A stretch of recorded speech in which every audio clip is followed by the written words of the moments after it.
ঈসা রুহুল একদিন বন্ধ রাস্তা দিয়ে হেঁটে হেঁটে যায়। রাস্তা দিয়ে যখন ঈসা রুহুল্লাহ হেঁটে হেঁটে যায়, হঠাৎ করে তিনি দেখতে পাইলেন একটা পাখি নিজে নিজে তার শরীরটাকে ময়লা করে ফেলছে ধুলোবালির মধ্যে। ধুলো ময়লা করা শেষ যখন হয়ে যায়, ওই পাখিটা আবার উঠে বন্ধ পানিতে গিয়ে গোসল করে, গোসল করার পরে তার শরীরটা একেবারে পরিষ্কার হয়ে যায়। ঈসা নবী দেখতে পাইলেন পাখিটা একবার নিজে নিজে ময়লা করে। আপনাদের এলাকায় দেখছেননি মুরগি, দেখবেন পা দিয়ে মাটিগুলো খুঁড়তে খুঁড়তে খনন করতে করতে একটু গর্তের মতো বানায়, বানাইয়া দেখবেন পা দিয়ে পুরো বডিটা বালু যুক্ত করে। দেখছেননি আপনারা? গ্রামের মধ্যে বেশি বেশি দেখা যায়, আছে না নাই? ঠিক এইরকম ভাবে একটা পাখি গাটা শুধু ময়লা করছে, আবার নিচে নিচে বন্ধ দৌত করছে। ঈসা রুহুল্লাহ দাঁড়িয়ে দাঁড়িয়ে দেখতে দেন ব্যাপার কি রে, নিজে নিজে শরীর ময়লা করে আবার নিজে নিজে গোসল করে। শরীরটা যখন ময়লা হয় গোসল করলে সুন্দর হয়ে যায়। ঈসা রুহুল্লাহ চিন্তা করতেছেন, হঠাৎ করে এমন সময় ও বন্ধু এবার কি করলেন? আল্লাহ রাব্বুল আলামিন মেসেজটা পাঠিয়ে দিলেন, ফেরেশতা চলে আসলো ঈসা নবীর কাছে। ঈসা রুহুল্লাহর কাছে এসে ডেকে ডেকে বলছেন, নবী গো, এই যে দৃশ্যটা আপনি দেখতে পাচ্ছেন এটা হলো আখির নবীর উম্মতের নিদর্শন। বন্ধুরে আমার নবী আপনার নবী দু জাহানের বাদশা নবী সরকারি মদিনা। আজকের দিন চলে যাচ্ছে বন্ধু, জুমার দিন। আমার নবী বলে দিয়েছে কেউ যদি প্রত্যেকটা জুমার দিনে প্রাণের নবীকে ভালোবাসিয়া যদি 80 বার দরুদ পড়তে পারে, আল্লাহ খুশি হয়ে তার 80 বছরের সগীরা গুনাহ মাফ করে দেয়। বন্ধু এই শাহরাস্তি পরানপুর পাটোয়ারি বাড়ির মানুষগুলো কোথায় রে? আমার নবী বন্ধু জানিয়ে দিয়েছে, হাদিস খানে এসেছে দাইলামি শরীফের মধ্যে। হাদিস খান, হাদিসের রাবি হলেন হযরত আবু হুরায়রা রাদিয়াল্লাহু, হাদিসের রাবি হলেন হযরত আনাস রাদিয়াল্লাহু তাআলা। আমার নবী আপনার নবী দু জাহানের বাদশা নবী, তিনি বলে দিয়েছেন কেউ যদি নবীকে ভালোবেসে প্রতিদিন 1000 বার যদি দরুদ পড়তে পারে, তাহলে সে জান্নাত না দেখা পর্যন্ত তার মরণ হবে না। খবর কি মধুর না? Durud is the most excellent prayer Muslim religion. ধর্ম পবিত্র গুরুত্বপূর্ণ মহা ইবাদত হলো নবীর প্রেমের দরুদ। দরুদ ছাড়া নামাজ কবুল হবে না, জিকির কবুল হবে না, তাওহীদকে সারাদিন ডাকলেও রাজি হবে না। হবে না? হবে? আরে জোরে বলেন হবে? বন্ধুরে আমার, আমি আপনাদেরকে নিয়ে চমৎকার একটা আলোচনায় যেতে চাই, যেটা বর্তমান প্রেক্ষাপটে সবচেয়ে বেশি প্রয়োজন। নামাজের আরেকটা শব্দ হলো জিকির, আল্লাহর স্মরণ, আল্লাহর সাথে কথা বলা। ঠিক আছে নি? কি আপনারা নামাজের মজা সম্পর্কে একটু জানার দরকার আছে না নাই? আল্লাহর হাবিব সরকারে মদিনা তিনি বলে দিয়েছেন, as-salatul khams والجمعات إلى الجمعة ورمضان إلى رمضان مكفرة لما بينهن إذا اجتنبت الكبائر। আমার নবী আপনার নবী দু জাহানের বাদশা নবী, তিনি বন্ধু জানিয়ে দিয়েছেন 5 ওয়াক্ত নামাজ, যেই ব্যক্তি 5 ওয়াক্ত নামাজ পড়বে সঠিকভাবে সব কন্ডিশন মেনে, 5 ওয়াক্ত নামাজের গ্যাফের গুনাহ মাফ। ওয়াল জুমআতু ইলাল জুমআ, আপনারা গত জুমা পড়েছেন কিনা? আগামী দিন জুমার নামাজ পড়বেন কিনা? আল্লাহর নবী সরকারে মদিনা তিনি বন্ধু জানিয়ে দিয়েছেন, এক জুমা থেকে আরেক জুমার মাঝখানে 2 জুমা পড়ার কারণে এক জুমার মাঝখানে বন্ধু একটি সপ্তাহ। নবীজি বলে দিয়েছেন এক জুমা থেকে আরেক জুমার মাঝখানে একটি সপ্তাহ, 2টি জুমা সুন্দর করে পড়ার কারণে মাঝখানের গুনাহ মাফ। সুবহানাল্লাহ। আইনা রাত্র তো অনেক হইছে, কতক্ষণ আইব? গজল টান দিলাইব? হ্যাঁ, পাইলে নিরালাই গনবী, পাইলে নিরালা, পাইলে নিরালাই গনবী, পাইলে নিরালাই। 2 কদমে চুমু খাবো, 2 কদমে চুমু খাবো, চরণে ধরে মাখবো গায়ে, পাইলে নিরালাই। সবাই ওমা আরো জোরে, নিরালায় গো নবী পাইলে নিরালায় বলেন পাইলে পাইলে নিরালায় গো নবী দুই কদমে চুমু খাবো দুই কদমে চুমু খাবো চরণে ধুলে মাখবো গায়ে পাইলে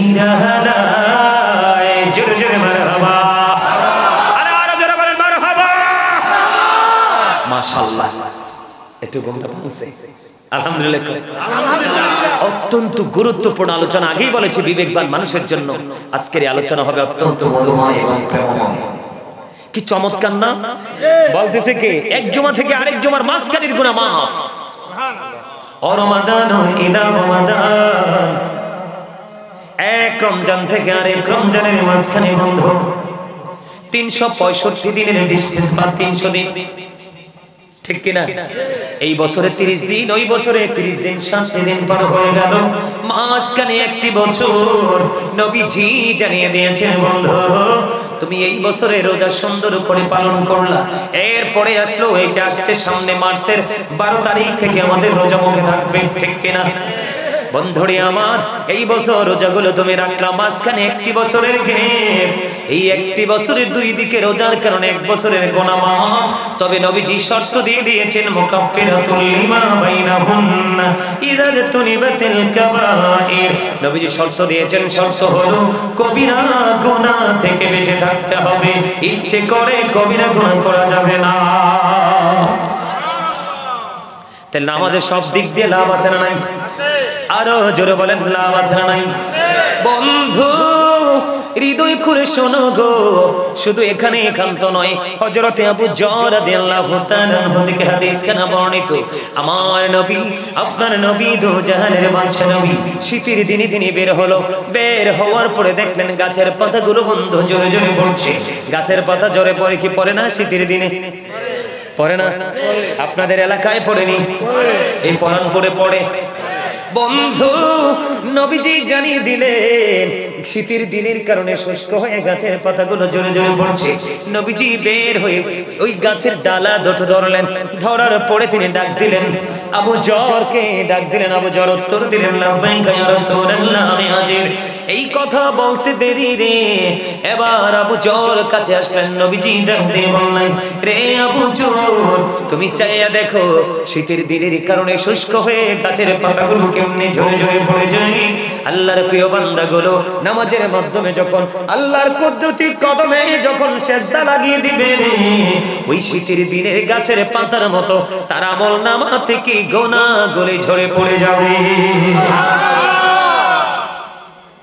মজার খবর না এর চেয়ে সুন্দর কোনো খবর হতে পারে শীতের দিনে গাছের পাতা যে ঝরে ধীরে ধীরে পড়ে না বিরামহীন ভাবে পড়ে খুব দ্রুত গতিতে পড়ে না ঠিক তেমনি ভাবে একজন প্রকৃত নামাজি যখন কপালটা যখন আল্লাহর কুদরতি কদমে লাগিয়ে দিবে ওই গাছের পাতার মতো তার গুনাহগুলো ঝরে পরিষ্কার হয়ে যাবে আল্লাহর হাবিব বলেছেন অন্য হাদিসে এসেছে কারো বাড়ির আগেরায় যদি কোনো জলাশয় থাকে রে খাল থাকতে পারে পুকুর থাকতে পারে যেই কোনো কূপ থাকতে পারে নবীজি জানিয়ে দিয়েছেন কূপের মধ্যে যদি দৈনিক তুমি 5 বার গোসল করো 5 বার গোসল করলে যেমনি তোমার গায়ে কোনো ময়লা থাকবে না দুর্গন্ধ থাকবে না ঠিক তেমনি ভাবে তুমি যখন 5 ওয়াক্ত নামাজ পড়বা 5 ওয়াক্ত নামাজ পড়ার কারণে ওই যে আগের হাদিসকে এই হাদিস কিন্তু সমর্থন করছে ওই বন্ধু ওই যে প্রথমে বলেছিলাম রাসূল বলেছেন সালাতুল খামস 5 ওয়াক্ত নামাজের কথা 5 বার গোসল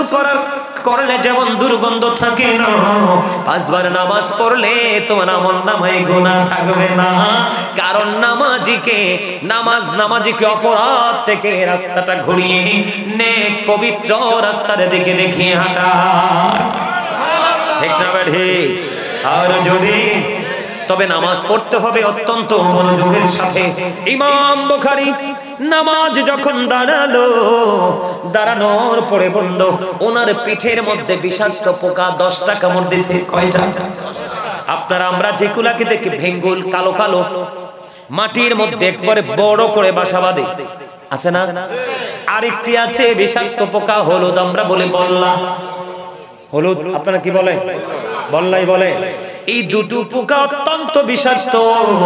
ইমাম বুখারী নামাজে দাঁড়ালেন, নামাজ চলতেছে, ওনার জুব্বার নিচে দিয়ে বন্ধ কামড়াচ্ছে।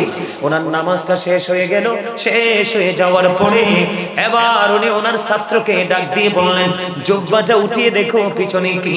জুব্বাটা তুলে দেখলেন বিষাক্ত পোকা তাকে একটা নয়, দুইটা নয়, 10টা কামড় দিয়েছে। ছাত্র একটা ডাক দিয়ে বলল, হুজুর হুজুর হুজুর গো, ও হুজুর, এত বিষাক্ত পোকা আপনাকে এমন ভাবে সবল মারলো, এমন ভাবে কামড়ালো, আপনি কেমন করে নামাজটা পড়েছেন?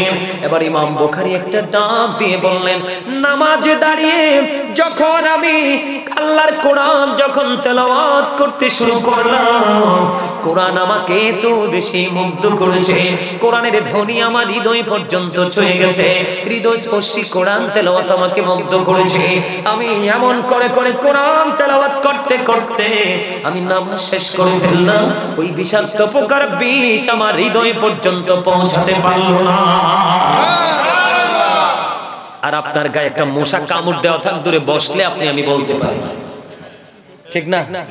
হ্যাঁ।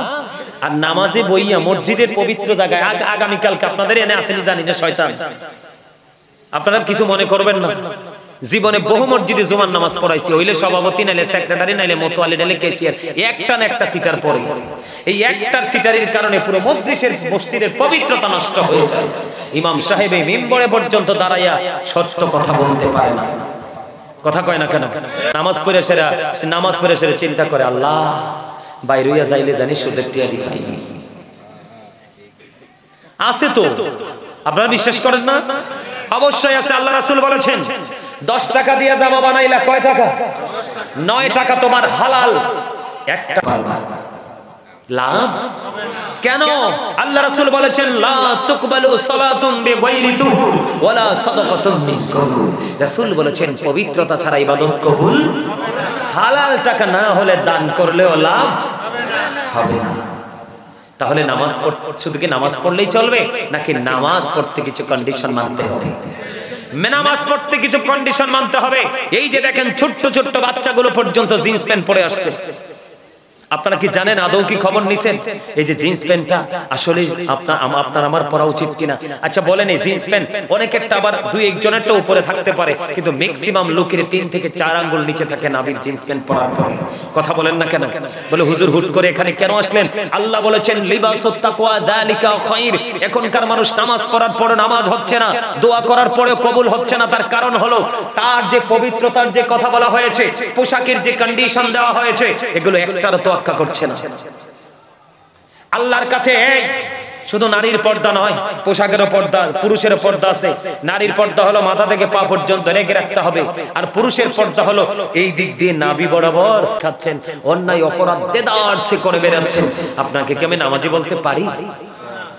আরে আমাদের মর্যাদা কত জানেন? আমাদের দাম কত জানেন?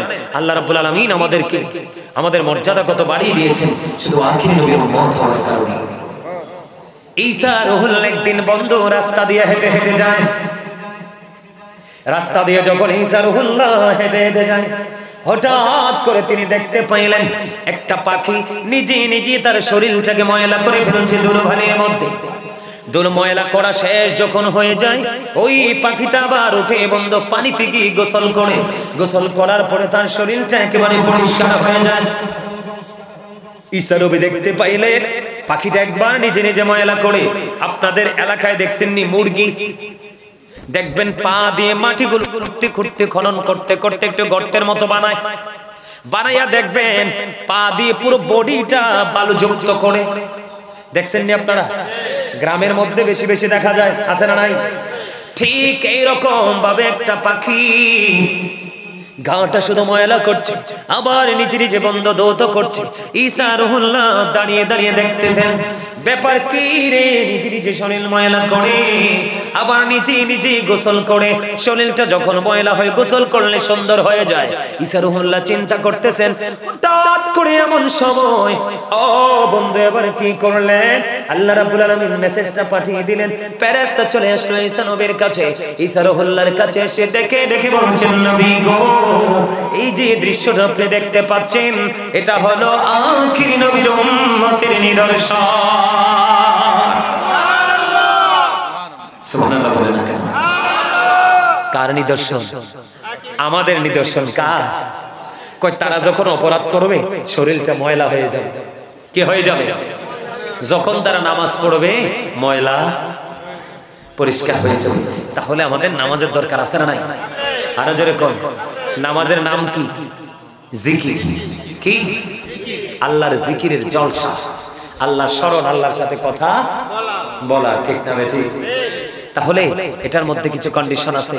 এখন তো আমরা আগামীকালকে যেমন জুমার দিন একবারে গুরুত্ব দিয়ে কথাগুলো শুনবেন। আগামীকালকে সব উত্তম রূপে গোসল করবেন, সুন্দর যে পাঞ্জাবিটা ওটা পরবেন, তবে লাল কিছু পরা যাবে না। একবারে টকটকে লাল পুরুষের জন্য মাত্রই তাহারিম, এটা হারামের অন্তর্ভুক্ত। একবারে টকটকে গেঞ্জি, একবারে টকটকে লাল শার্ট, একবারে টকটকে লাল পাঞ্জাবি এগুলো পরা যাবে না, এটা নিষেধ। সুন্দর করে জামা পরে আতর লাগাইয়া, আপনার গাড়ি আছে গাড়ি দিয়ে যাইয়েন না, আগে বের হয়ে যাবেন, হেঁটে হেঁটে হেঁটে হেঁটে মসজিদে যাবেন। বলো হুজুর কেন গো? আপনি প্রথম কাতারে গিয়ে বসে যাবেন। আমার নবীজি জানিয়ে দিয়েছেন প্রথম কাতারে বসতে পারলে তোমার আমলনামায় চলে আসবে ওট কুরবানির সওয়াব। আর জোরে বলেন না সুবহানাল্লাহ। বন্ধুরে আমার, এবার আপনি সবার আগে চলে গেলেন। সব ফরজ এবং সুন্নাত নফল যত নামাজ আছে সব কিছু শেষ করে, মিলাদ শরীফ শেষ করে আপনি সবার পরে বের হলেন। আপনার আমার প্রাণের নবী, তো জাহানের বাদশা নবী, তিনি জানিয়ে দিয়েছেন বন্ধু, আপনি যখন সবার আগে মসজিদে যাবেন এবং সবার পরে মসজিদ থেকে বের হবেন, বের হওয়ার পরে যখন আপনি আপনার বাড়ির দিকে রওনা দিবেন, প্রত্যেকটা কদমে কদমে আল্লাহ রাসূল বলে দিয়েছেন আপনার আমলনামায় 1 বছরের নফল ইবাদতের সওয়াব দেওয়া হবে।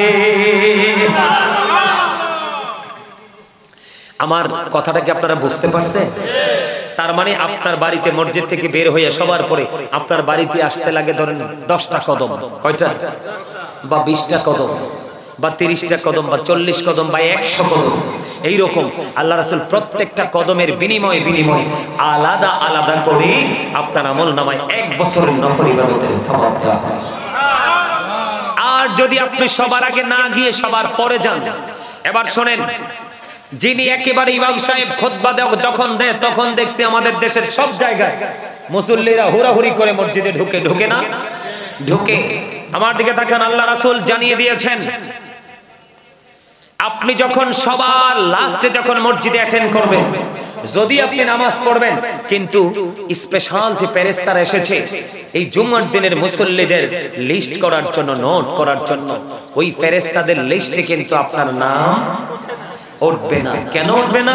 যখন ইমাম সাহেব খুতবা দেওয়ার জন্য মিম্বরে দাঁড়িয়ে যাবে তখন কিন্তু ওই ফেরেশতারা তাদের এই নোটবুকটাকে ক্লোজ করে, বন্ধ করে তারা ওই হুজুরের খুতবা শোনার জন্য দাঁড়িয়ে যায়।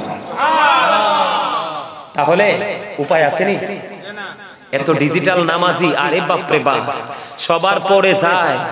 ইমাম সাহেব যদি একটু লম্বা কেরাত পরে গলা হরতো আছে, সালাম ফিরাইলে মনে হয় যে গেইটে যুদ্ধ শুরু হয়ে গেছে, কার আগে কে যাইবে। কথা কন না কেন? এরকম না? সুন্নাতের পাশাপাশি বেশি বেশি করে নফল ইবাদত করবেন, বেশি বেশি করে। যেমন আপনার আমি বলি বেশি বেশি করে মাগরিবের নামাজের পরে একটা নামাজ আছে, জানেন? নামাজের নাম কি? আওবিন নামাজ। কি নামাজ? 6 রাকাত। কয় রাকাত? 2 রাকাত করে করে সালাম ফিরাবো, 6 রাকাত করব।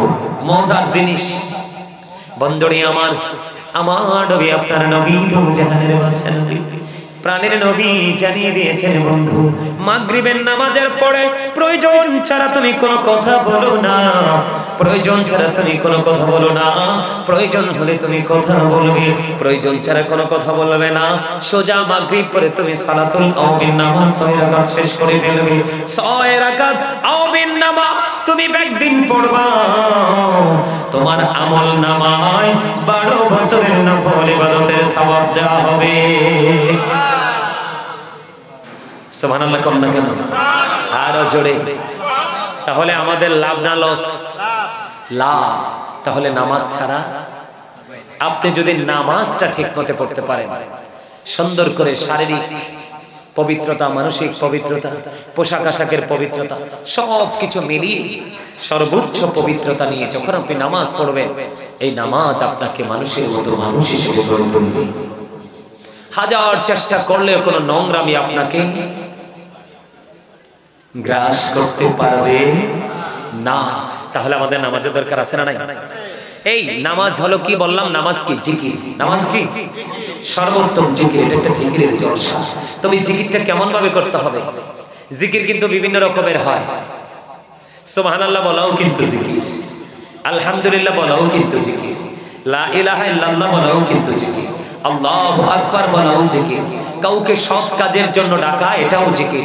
কাউকে অসৎ কাজের জন্য বারণ করা, এটাও জিকির। নামাজও জিকির। নামাজ হলো জিকিরের জলসা, হজও জিকির। জিকির হজ হলো জিকিরের জুলুস। কারণ যেহেতু বিভিন্ন জায়গা পরিদর্শন করে সম্পন্ন করা হয়, এখন এই জিকির কিন্তু কন্টিনিউ আমাদেরকে করতে হবে। কারণ এই জিকির মুমিনের জন্য মেরাজ। এই জিকির আবার কিন্তু পরকালে ফিউচার আপনার জন্য জান্নাতের চাবি হয়ে আসবে। তাহলে জিকির কি ছাড়া যায়?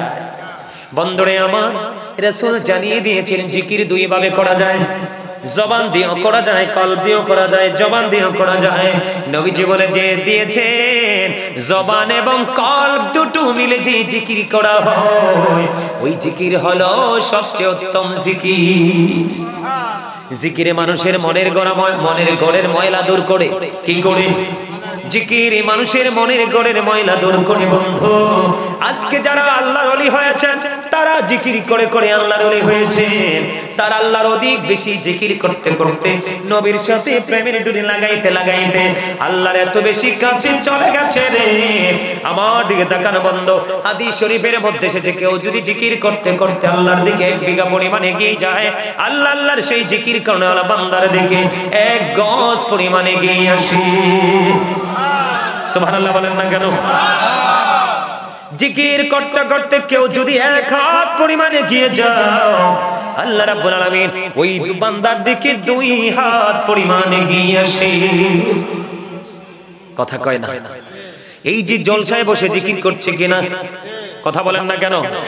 বন্ধুরে আমার, এই পৃথিবীর বুকে যখন আমরা কোন জলসায় বসে মালিকের জিকির করব, হাদিস শরীফের মধ্যে এসেছে, আপনার আমার প্রাণের নবী জানিয়ে দিয়েছেন, এর চাইতে উত্তম জলসায় আল্লাহ আল্লাহর সেই বান্দার জিকির করবে।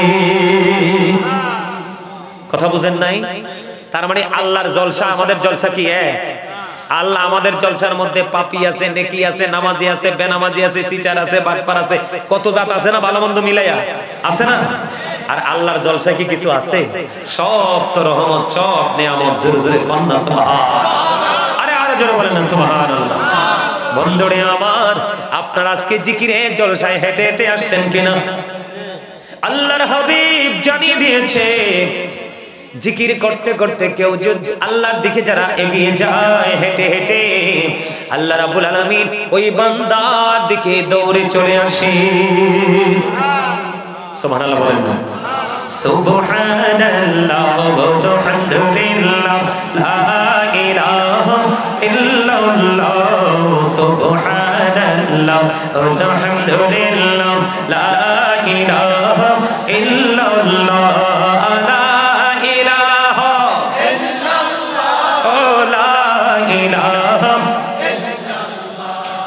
নবী আমার নূরের ফতুল, জগত করলেন ও জালা। নবী আমার নূরের ফতুল, জগত করলেন ও জালা। রোজ হাসরে করবেন তিনি উম্মতের ফয়সালা। সুবহানাল্লাহ ইল্লাল্লাহ। সুবহানাল্লাহ ওয়ালহামদুলিল্লাহ লা ইলাহা ইল্লাল্লাহ লা ইলাহা ইল্লাল্লাহ। আরশ কুরসি লৌহ কলম সৃষ্টি জাহান ও সিনা। আরশ কুরসি লৌহ কলম সৃষ্টি জাহান ওসিলানি যে আল্লাহ খুশি হইয়া নাম রাখলেন হাবিবুল্লাহ সুবহানাল্লাহ লা ইলাহা ইল্লাল্লাহ সুবহানাল্লাহ আলহামদুলিল্লাহ লা ইলাহা ইল্লাল্লাহ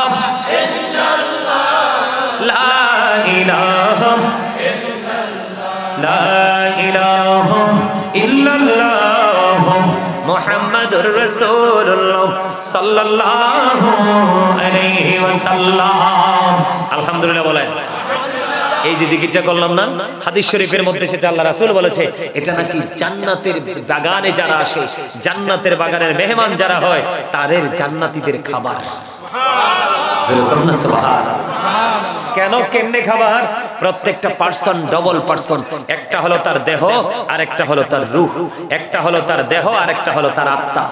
দেহের খাবার কিন্তু পৃথিবীর যেই কোনো জায়গায় গেলে পাওয়া যায়, কিন্তু রুহের খাবার যেই কোনো জায়গায় পাওয়া যায় না, রুহানি বাজারে গেলে পাওয়া যায়। আজকেরই বাজার হলো মূলত রুহানির বাজার, ঠিক কিনা বলে? রুহের খোরাক মিলে এখানে আসে। কিসের খোরাক? জোরে বলে। এই আল্লাহ রাসূল বলেছেন প্রত্যেকটা মেশিনকে ক্লিয়ার করার একটা কি আছে? যন্ত্র আছে। ঠিক মানুষের মনের ঘরের ময়লা দূর করার যন্ত্র হলো জিকির। আপনি যত বেশি জিকির করবেন আপনার মনের ময়লা তত বেশি দূর হয়ে যাবে। ইয়া আইয়ুহাল্লাযীনা আমানু যিকুরুল্লাহা যিকরান কাসীরা ওয়াসাব্বিহুহু বুকরাতাও ওয়াসীলা। আল্লাহ রাব্বুল আলামিন বলেছে ঈমানদারদেরকে বেশি বেশি করে জিকির করো, সকাল তো সন্ধ্যা আল্লাহর পবিত্রতা ঘোষণা করো। জিকির করার কোনো কন্ডিশন নেই। ফাযকুরুল্লাহা কিয়ামান, দাঁড়িয়ে দাঁড়িয়ে জিকির করো। ওয়া কুউদান, বসে বসে জিকির করো। ওয়া আলা যুনুবিকুম, শুয়ে শুয়ে জিকির করো। তারপরেও জিকির বন্ধ করা যাবে না। জিকির কন্টিনিউ চালাইয়া যাইতে হবে। একলা হোক আর 5 জনে মিলে হোক, 10 জনে মিলে হোক, মসজিদে হোক, মাহফিলে হোক, ঘরে হোক, যেখানেই হোক, জিকির কিন্তু বন্ধ করা যাবে। কারণ জিকির হলো হার্টের ঔষধ। জিকির কিসের ঔষধ? হার্টের ঔষধ। সম্মানিত উপস্থিতি, আল্লাহ রাব্বুল আলামিন নিজেই বলেছেন ফাযকুরুনি আযকুরুকুম। আল্লাহ বলেছেন remember me then I will remember you. তোমরা আমাকে স্মরণ করো, আমি তোমাদেরকে স্মরণ করব। জিকির হলো আরবি শব্দ, বাংলাতে বলা হয় স্মরণ, ইংলিশে এটাকে বলা হয় রিমেম্বার। তার মানে আমরা আল্লাহর স্মরণে সব সময় অল টাইম নিয়োজিত থাকবো, তাই না? আরো জোরে বলে। আল্লাহর ওলি যারা হয়েছেন পৃথিবীর বুকে, আজকে শুধু আপনার বদিউজ্জামান সাহেব নয়, উনি ছাড়া আপনারা ওনার স্মরণে আজকে 87তম আজকে নুরানি জলসা সাজিয়েছেন। এইরকম বাংলাদেশের আনাচে কানাচে পৃথিবীর অলিগুলিতে এমন আল্লাহর ওলি অনেক রয়েছে। এই মেয়ে আমার দিকে তাকান, ছোট্ট একটা হাদিস শরীফ শোনাই। হযরত জুরাইজ আল্লাহর একজন প্রিয় ছিলেন। তিনি মানুষের মাঝে মানে মানুষের মাঝে দলবদ্ধ হয়ে তিনি আমল করতে মজা পেতেন না, তিনি আমল করতেন। অনেক লোকালয় থেকে অনেক দূরে তিনি মাটির একটা হুজরা বানিয়ে ওই হুজরার মধ্যে তিনি একাগ্র চিত্তে আল্লাহর গোলামি করতেন, জিকির করতেন। জোরে কন্না সুবহানাল্লাহ। আল্লাহর ওলিরা এখনকার আমাদের মতো ডিজিটাল ইমাম সাহেবদের পিছনে নামাজ পড়ে না। তারা কি করে না? তারা একা একা পড়ে। কারণ আমরা তো ডিজিটাল নামাজ পড়ি, ঠুস করে কপালে লাগাই আবার উঠি সোজা হই, এটা কোনো টাইম টেবিল নাই। কিন্তু ওনারা যখন সিজদা দেয়, ওনারা যখন রুকু দেয়, ওনারা যখন কোরআন তেলাওয়াত করে, বর্তমান ডিজিটালিস্ট যারা আছে তাদের সাথে কম্পেয়ার করলে দেখা যায় তাদেরটা আমাদের আকাশ পাতাল পার্থক্য। এই জন্যই তারা আল্লাহর ওলি হয়ে যায় আর আমরা আল্লাহর ওলি হতে পারি না। বুঝে নিতে হবে তারা কেমন করে হলো। আমাদের তো এখনই অবজারভেশন নাই, আমাদের তো সেই গবেষণা নেই, সেই চিন্তা নাই, ঠিক কিনা বলেন? সম্মানিত উপস্থিতি, আমি আর জিকির নিয়ে কথা বলবো না। এবার ছোট্ট করে একটু কথা বলবো পর্দা নিয়ে। নারী এবং পুরুষ, পুরুষেরটা মোটামুটি একটু বলছি না। পুরুষের ফরজ পোশাক কি? লুঙ্গি হোক, প্যান্ট হোক, পায়জামা হোক, ট্রাউজার হোক, যেটাই হোক, উপর দিয়ে থাকবে নাভি বরাবর আর নিচে দিয়ে থাকবে টাকনুর উপরে, টাকনুর। এখন আমরা তো এত হতবাগা, উপর দিয়েও নাভির নিচে, নিচে দিয়ে তো একবারে টাকনু না, শুধু মুরান নিচে। কথা কন না কেন? আল্লাহর অর্ডার কি মানছি?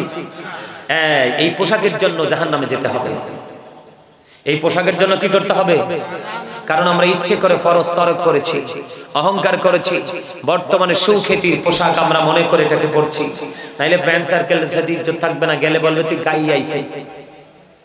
এই পৃথিবীতে যারা সুখ্যাতির পোশাক পরবে কিন্তু শরীয়ত সম্মত নয়, কাল কিয়ামতের দিন তাদেরকে অপমানের পোশাক পরানো হবে। কি করানো হবে?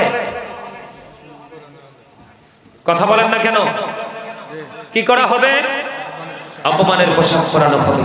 এই জন্য পুরুষরা লাল কাপড় পরা যাবে না, নির্দিষ্ট সীমারেখার বাইরে পোশাক পরা। এখন চালাকি করে বলবেন হুজুর নামাজের সময় টাকনুর নিচে উঠাই ফেলবো, আমি এটা মানবো, টাকনুর নিচে বইটা উপরে উঠাতে পারবেন, কিন্তু উপরটা উঠাইবেন কেমনে? টানলেও এটা উঠতো না, কারণ এটা জন্ম হইছে ছোট্ট হইয়া। কি হইয়া? মিছা কথা কইছি রে? হ্যাঁ, এটা কি উড়ে? আরে কি বেশরম রে! আরে চোখ দেখলে আমাদের চোখ বড় ভাঙ্গিয়া দেখলে, তোদের পোশাক পরা দেখলে সামনে দিয়ে দেখায় রস, পিছন দিয়ে দেখায় রস। আল্লাহ কয় আমি আমার বান্দারে সুন্দর করে ইচ্ছে মতো করে বানাইছি, আর তাদেরকে আরো সুন্দর রাখার জন্য তাদেরকে পোশাক দিয়েছি। আর সেই পোশাক নিয়ে তোমরা করছো তামাশা। আর যারা নারী বলেন পুরুষ বলেন শরীয়তের সীমারেখা ওভারটেক করবে না, ইসলামের বিধান মেনে তারা পর্দা করে চলবে, আল্লাহ রাব্বুল আলামিন তাদের জন্য এত চমৎকার চমৎকার পোশাক বরাদ্দ দিবে। আল্লাহ বলবে এখান থেকে যেটা পছন্দের সেটাই গ্রহণ করো। সুবহানাল্লাহ বলেন না কেন? আমি আমার মা বোনদেরকে বলছি, আল্লাহ রাসূল বলেছেন একটা পুরুষ যদি অন্ধ হয়, কি হয়? একটা পুরুষ যদি অন্ধ হয়, সে চোখে দেখে না, আপনি তো চোখে দেখেন, অন্ধ পুরুষের দিকে পর্যন্ত দৃষ্টি দেওয়া যাবে না। কি করা যাবে না? অন্ধ পুরুষের দিকে পর্যন্ত তাকানো। আল্লাহ রাসূলকে প্রশ্ন করা হলো, ইয়া রাসূলুল্লাহ দেবর সম্পর্কে, আমার নবীজিকে দেবর সম্পর্কে প্রশ্ন করার পরে, দেবর সম্পর্কে প্রশ্ন করার পরে আমার রাসূল বলেছেন দেবরের সাথে দেখা করার চাইতে একটা নারীর মৃত্যু অনেক বেটার। নাউজুবিল্লাহ বলতেন না?